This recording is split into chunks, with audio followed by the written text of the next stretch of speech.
पाठ 17। ध्वनि कविता।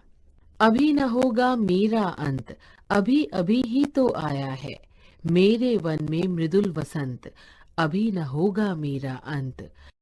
हरे हरे ये पात, डालियां कलियां कोमल गात, मैं ही अपना स्वप्न मृदुल कर फेरूंगा निद्रित कलियों पर, जगा एक प्रत्यूष मनोहर।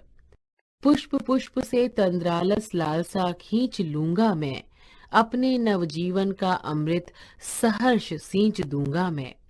द्वार दिखा दूंगा फिर उनको, है मेरे वे जहां अनंत, अभी न होगा मेरा अंत। मूल्य। वसंत का मौसम जीवन में भी उमंग भर देता है।